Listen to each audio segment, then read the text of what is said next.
Hilde Caroline, bonjour. Vous avez participé et gagné au jeu Ils ont testé pour vous, qui était organisé sur le site de Pays du Nord.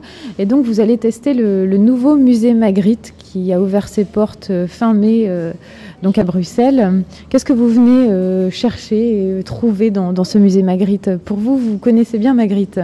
Je connais un peu, mais comme je suis élève à l'académie à Ostende, j'aimais bien de venir voir les tableaux. D'accord, vraiment, vraiment parce intéressé. que vous avez quand même une certaine connaissance et là on sait que c'est le plus grand musée finalement consacré à Magritte. Oui, j'aimais bien venir. Merci. D'accord.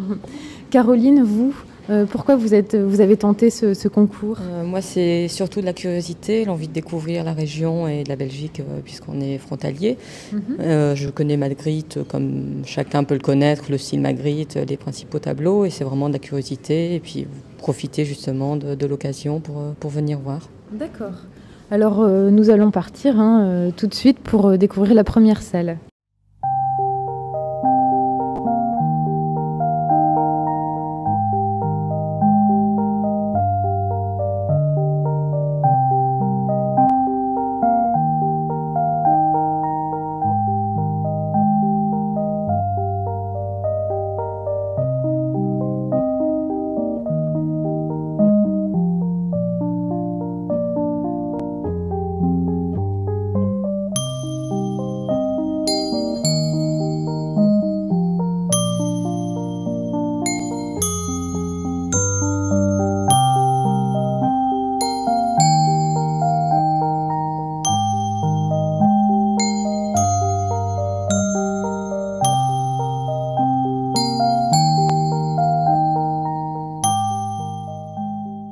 De Caroline, donc nous venons de parcourir les premières années de Magritte. Qu'est-ce que vous retenez de cette première salle?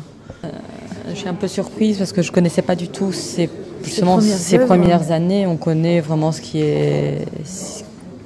a été porté au public dans plutôt la fin de sa vie, les collages, ce dont on parlait, le ciel, le bleu, c'est vraiment ce qu'on connaît de Magritte. Et là, on sent qu'il a un peu cherché son identité en essayant d'aller chercher un petit peu à droite à gauche toutes les influences, que ce soit de Dali notamment, et quelques tableaux qui rappellent bien justement chez Rocco aussi. Et on sent vraiment que ces premières années, il cherche un petit peu dans tous les styles qu'il a autour de lui.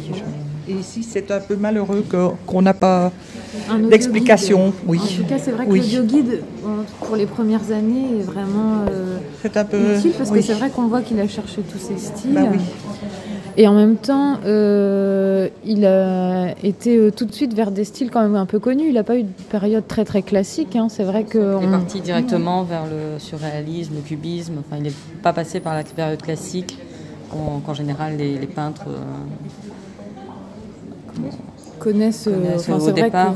En général, apprennent les techniques de dessin sur du classique. Là, on voit qu'il est parti directement sur quelque chose de beaucoup plus avant-gardiste. Bah oui, qu'il cherchait encore toujours.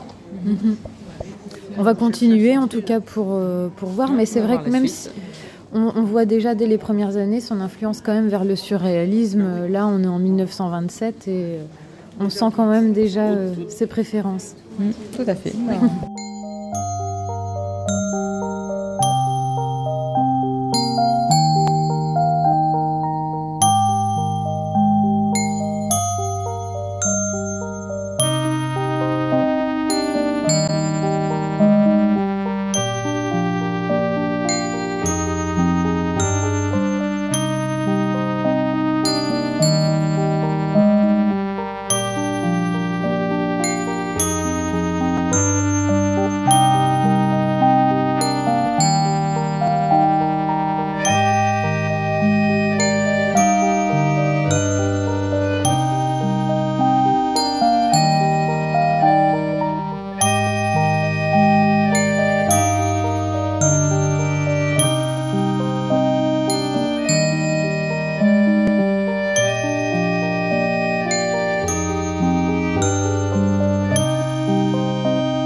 Nous avons découvert sa vie, ses tâtonnements, ses pérégrinations. Nombreuses ont été les surprises.